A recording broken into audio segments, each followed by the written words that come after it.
It's Nick's Toho X-Travaganza! Okay, let's just get through this. Rebirth of Mothra is Toho's first non-Godzilla monster film, excluding our previous entry, of course, since Space Amoeba way back in 1970, which was really the tail end of the 60s wave of monster explosions. Really, it's cool to see such an iconic character as Mothra return to her own series, this time in a full adventure where she fights other monsters, putting her on a level similar to the big guy himself.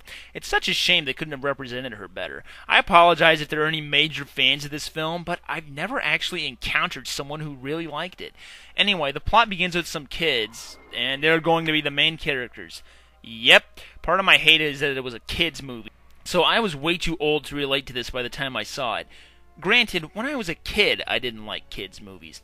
But still, some evil business people are digging up the environment and unearth an artifact that releases Death Ghidorah. This is another interesting facet of the series, how they brought in their third most popular monster to do battle with. It's a cute variation on the King of Terror, being a dark, morbid version of the three-headed dragon.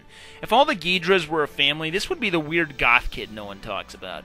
The story picks up when Mothra herself gets introduced and her twin fairies are revealed.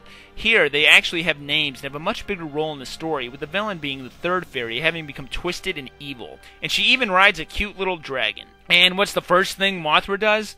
Gets her rainbow ass kicked. Yeah, Ghidra destroys Mothra, and the film then follows her son.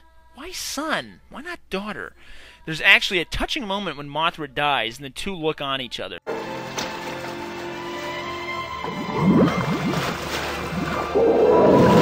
So, by the end, Mothra Leo, as he's dubbed, cocoons himself and emerges as an adult, taking on Death Ghidorah and saves the day.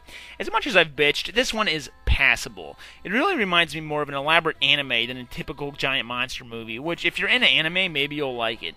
It always made me uncomfortable, and I think that's the best way to sum it up. It's passable.